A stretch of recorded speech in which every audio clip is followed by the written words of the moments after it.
Tuhan bersamamu.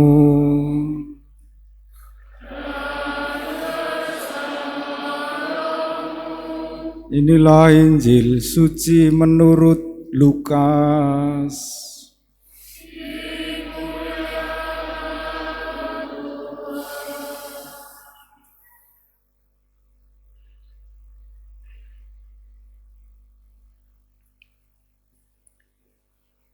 Sekali peristiwa setelah Yesus menyampaikan beberapa nasihat, para rasul berkata kepadanya, "Tuhan, tambahkanlah iman kami." Tetapi Tuhan menjawab, "Seandainya kamu mempunyai iman sekecil biji sesawi saja, kamu dapat berkata kepada pohon ara ini, 'Tercabutlah engkau dan tertanamlah ke dalam laut,' dan pohon itu akan taat kepadamu. Siapa di antara kamu yang mempunyai seorang hamba yang membajak atau menggembalakan ternak, waktu ia pulang dari ladang akan berkata kepada hamba itu, 'Mari segera makan'?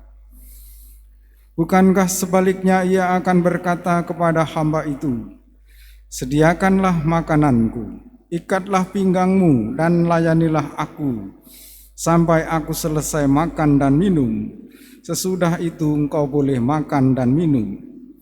Apakah ia berterima kasih kepada hamba itu, karena hamba itu telah melakukan apa yang ditugaskan kepadanya?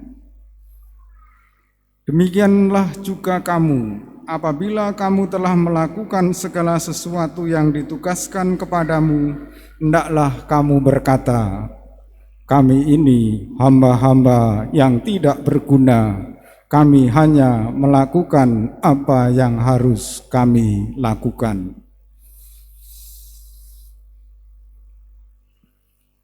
Demikianlah sabda Tuhan.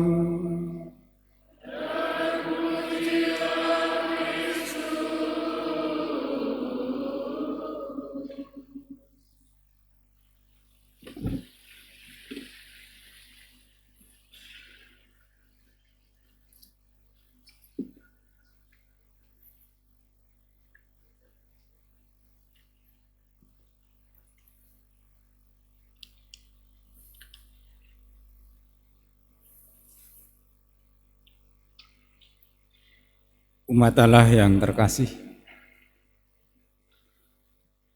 Tuhan, tambahkanlah iman kepada kami. Kalau Bapak Ibu ditanya iman itu apa, definisi iman itu apa? Surat kepada orang Ibrani bab 11 ayat 1 jawabannya, iman adalah dasar dari segala sesuatu yang kita harapkan dan bukti dari segala sesuatu yang tidak kita lihat. Mengapa para murid minta ditambah imannya setelah mendengar nasihat-nasihat Yesus? Rupanya nasihat Yesus apa? Nasihat Yesus mirip seperti yang kita dengar dalam kitab Habakuk bacaan pertama tadi. Ada kelaliman di sekitar kalian, ada pertikaian di sekitar kalian, ada penyesatan di sekitar kalian. Dunia yang begitu cepat kita diajak untuk tenang dalam menghadapinya. Dan supaya kita tenang, kita perlu iman. Sabda Tuhan hari ini dibagi dalam 2 bagian. Bagian pertama ayat 5 dan sampai ayat 6, permintaan para murid agar iman mereka ditambahkan serta reaksi Yesus terhadap permintaan itu. Dan bagian kedua ayat 7 sampai 10, berisi ajaran agar para murid bersikap sebagai hamba yang tidak kenal lelah, yang tidak mudah menyerah, dan tidak memikirkan jasa-jasanya dalam pelayanan. Yesus tidak langsung menjawab, tetapi memberi perbandingan.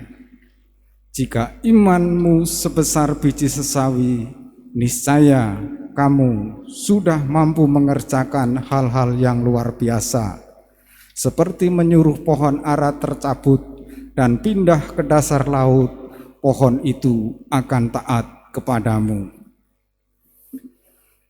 Kalau kita punya iman sebesar biji sesawi, kita bisa berjalan lurus seperti Yesus, yaitu menjalankan kehendak Bapa di surga sampai akhir. Tujuan perjalanan Yesus juga perjalanan kita orang beriman adalah ke Yerusalem, melewati penderitaan karena ditolak, dihukum, dan mati disalib untuk menyelesaikan penebusan dan penyelamatan manusia. Pada bagian kedua, Yesus memberi petunjuk kepada para murid agar hidup sebagai hamba yang selalu siap menjalankan tugas yang diberikan kepadanya. Hamba yang tidak usah mengharapkan terima kasih atau pujian, hamba yang tidak usah menceritakan jasa-jasanya, hamba yang melayani harus merasa sebagai orang yang tidak berguna, tetapi setia, kreatif mencari cara-cara baru, dan menjawab kehidupan konkret sehingga iman itu hidup, bertumbuh, dan berbuah. Iman membuat kita tidak tersesat atau menyesatkan orang lain. Iman memampukan kita mengampuni sesama kita setulus-tulusnya mengampuni. Iman membuat kita berdamai dengan semua orang. Dosa melawan iman adalah ketidakpercayaan, ketidaksetiaan, bid'ah, ragu-ragu, dan dosa terbesar melawan iman adalah murtad, berarti mengingkari seluruh kebenaran yang diwahyukan Allah. Iman membuat kita bisa keluar dari perbudakan dosa, sehingga membuat kita menjadi semakin segambar dan serupa dengan Tuhan sendiri. Mari dalam perjalanan hidup yang serba cepat dan penuh gejolak, setiap saat kita minta, kita mohon ditambahkan iman. Dan orang yang imannya mendalam, pandai bersyukur dalam hidup, dan setia melayani dalam kehidupan sehari-hari. Sehingga nama Tuhan dimuliakan dan apa yang kita doakan, kita kerjakan sesuai dengan kehendaknya. Kita berdiri, kita berbaharui iman kita.